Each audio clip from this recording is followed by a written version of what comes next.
l'actualité. Alex Moranville-Ouellette, lueur d'espoir au Massif. Ouais. On va sauver la saison. Ben, peut-être. Là, je suis pas ici pour vous annoncer encore de très bonnes nouvelles, mais il y a une lueur d'espoir là, pour les commerçants, pour les sportifs, pour tout le monde qui gravite autour du Massif, parce que c'est, on se comprend, là, une énorme partie de l'argent et des revenus qui sont dans ce coin de pays-là, qui sont liés l'hiver au Massif. Et là, le groupe Le Massif, les syndicats sont ensemble, là, ont accédé à la demande du conciliateur. Il va y avoir des séances de négociation supplémentaires. Parce que je rappelle, hier, on vous annonçait que c'était ni plus ni moins que la fin de la saison de ski au Massif, oui. La direction qui disait ne plus avoir des capacités opérationnelles avec la grève pour assurer des conditions de glisse qui étaient sécuritaires et donc avait décidé de mettre la clé sous la porte pour la saison. Là, on revient à la table des négociations. Ça ne veut pas dire évidemment que c'est réglé. Hier, ça a été refusé. L'offre à 66% là, des 300 employés syndiqués. On veut essayer de parvenir à une entente d'ici la fin de semaine. C'est ce qu'on dit du côté du Massif. Sinon, la saison est perdue. Le problème, c'est que le mal est fait pour beaucoup de personnes qui gravitent autour. La petite rivière Saint-François, c'est comme 99% des retombées économiques de l'hiver qui sont liées avec le Massif. Une résidence sur 3 à petite rivière Saint-François fait de l'hébergement touristique pendant la saison de ski. Oui. Imaginez-vous donc. Et du côté, par exemple, de Baie-Saint-Paul, il y a un propriétaire d'hôtel qui dit « Ben, c'est parce que j'ai perdu presque toute ma clientèle. Les gens appellent tous les jours pour annuler et encore annuler parce qu'ils pensent que ça va être terminé puis qu'ils avaient fait des réservations pour la semaine de relâche, par exemple. Allais-tu skier, toi, au Massif, quand tu étais dans ce coin-là? À l'époque, je faisais pas de ski, mais depuis que je fais du ski, je suis allée peut-être 4-5 fois, mais c'est sur 6 ans, là, on s'entend, là, parce que c'est quand même assez cher. Oui, puis tu sais, d'autres exemples, l'épicerie du village de Petite-Rivière-Saint-François, 75% de baisse de clientèle en ce moment, parce qu'il n'y a plus personne qui passe. La microbrasserie Charlevoix et le Saint-Pub. Je veux pas être plate, mais à part le Massif à Petite-Rivière, tu sais, c'est ça. Il n'y a pas grand-chose à faire. Voilà, donc on a des baisses de fréquentation aussi dans les microbrasseries, dans les commerces, dans les épiceries, dans les hébergements touristiques. Il y en a beaucoup qui disent malheureusement que le mal est déjà fait. On va quand même espérer que les négociations aillent bien. Tentative de meurtre à Kanawake. Ouais, un homme qui a été atteint par balle et qui serait entre la vie et la mort à l'hôpital en ce moment dans le stationnement d'un restaurant de Kanawake, Robbie's Smokehouse and Burger Bar, qui est en bordure de la 132. Il y a un véhicule qui était sur place, là, les vitres éclatées par des impacts de balles. Il y avait des vêtements ensanglantés au sol sur place. Et c'est les Peacekeepers qui enquêtent pour l'instant, donc la police là, de Kanawake. Mais il se pourrait très bien que ce soit transféré à la Sûreté du Québec assez bientôt. On ignore pour l'instant l'identité de l'individu, mais c'est un modus operandi assez classique des tentatives de meurtre dans le crime organisé, parce que quelques minutes plus tard, tiens, qu'est-ce qu'on découvrait à Châteauguay? Un véhicule utilisé pour la tentative de meurtre incendié, comme ça arrive très souvent. On va voir comment l'enquête se déroule. Stéphanie. C'est la presse qui a dévoilé ce matin l'exposition inaugurale pour la réouverture du MAC à l'automne 2028. Puis je trouve ça vraiment intéressant. Fait que c'est pour ça que je voulais en parler. On voudrait faire une grande fête de l'art québécois.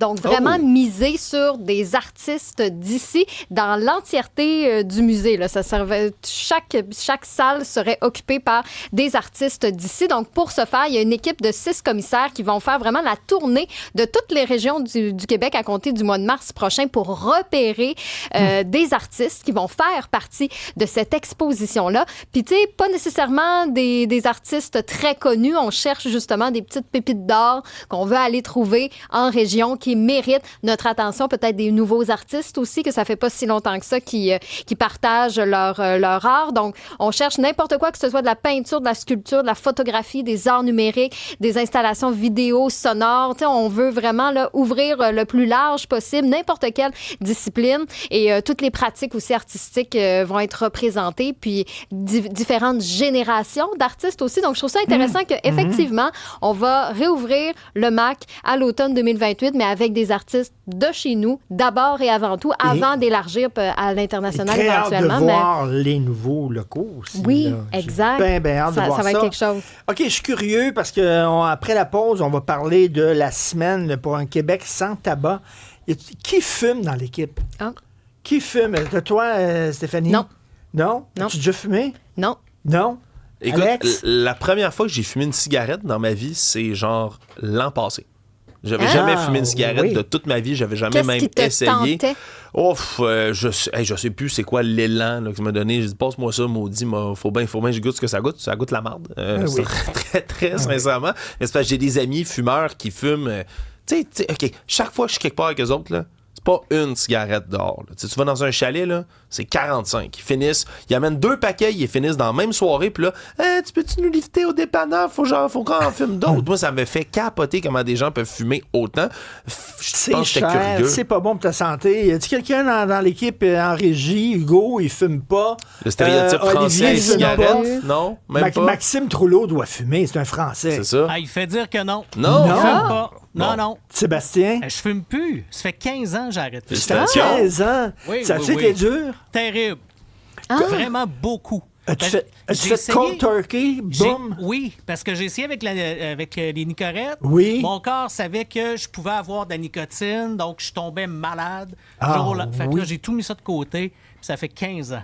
Bravo. Ouais, bravo. Mais ça a été dur en maudit. là. Terrible. Si je recommence, je meurs avec une clope dans la gueule. Je refais pas ça une autre Ah, fois. Fait oui. qu'il faut pas non. Aucune rechute. Aucune. Wow. Aucune. T'es fait fort. Toi, Richard, as-tu déjà fumé? Oui, hein? Je bombais des cigarettes. OK. C'est- Juste comme pour le social. Sais-tu c'était qui mon pusher de cigarettes? Qui? Quand je le voyais, j'ai demandé tout le temps des cigarettes. Qui? Il fumait des petites cigarettes bien minces. Mince. Qui? Éric Duhem. Ah oui? Non. Oui, oui. Des menthols? Tu bombais des menthols à Eric? Ouais, je bombais les Ah. menthols à Éric quand je voyais Éric. Ah, c'est pas une petite cigarette. Puis j'étais là, je suis pas fumeur, j'en achète pas. Non. Non, j'ai fumé. Et c'est la décision la plus. Quand même, Sébastien, tu vas me. Tu sais, c'est la décision la plus débile qu'un être humain peut prendre, c'est de fumer. T'envoies plein d'argent à une entreprise qui n'a qu'un seul but, c'est raccourcir ta vie. Ça Alors, vient de finir. C'est niaiseux débile. de faire ça. C'est niaiseux. Faites C'est pas ça. niaiseux. Quand je vois des jeunes, là, l'autre jour, j'entendais des jeunes là, qui parlaient d'écologie, puis ça en fumant, puis tout ça. Puis là, j'avais le goût de dire, qu'est-ce que tu penses qui est plus dommageable pour tes poumons?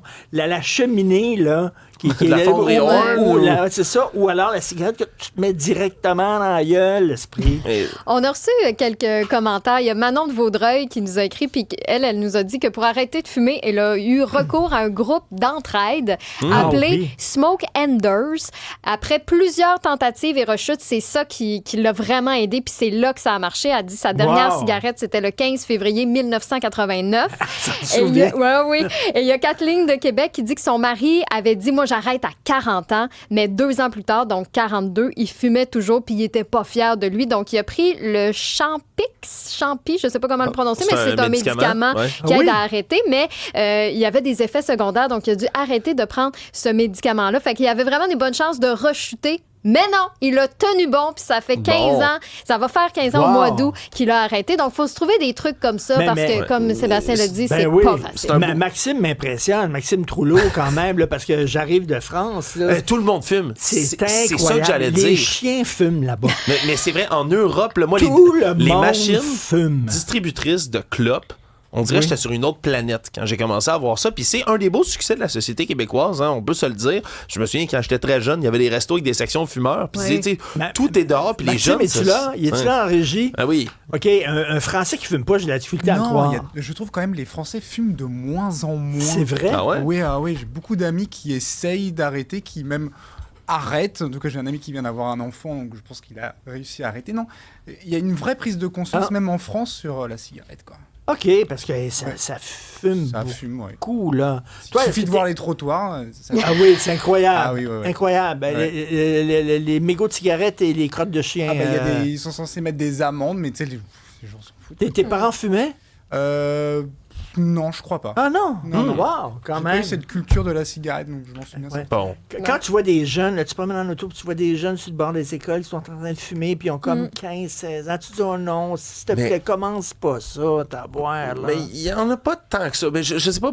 Moi, je pense que tu sais, la vapoteuse est venue comme Ouais. remettre une couche, on dirait. Là, puis tu sais, il y a bien des. Puis je sais que le lobby de la vapoteuse dit beaucoup, mais c'est pas. Ça aide à arrêter de fumer, c'est moins pire. Non, D'accord, ça moi je t'amène connais peut-être la bien des cigarette. gens qui ont commencé à fumer de la nicotine, nicotine à cause des vapoteuses, puis pas le Exactement. contraire. Parce que, tu sais, c'était comme mieux vu que la cigarette. Moi, je suis de la génération, c'est super mal vu, là, la cigarette. Les annonces quand on était jeune, là, à Télétoon, puis partout, là, de la cigarette, je préfère manger de la morve, puis du caca de chien. Non, mais c'est vrai, on avait ça partout. Olivier, Moi, j'ai fait partie de la génération qui a commencé à vapoter, qui n'a jamais Bon. connu la cigarette. Exemple, mon cégep, là, pendant Oui. 2 ans, on parlait du cégep tantôt. Tout ce que ça m'a servi, c'est de fumer la vapoteuse.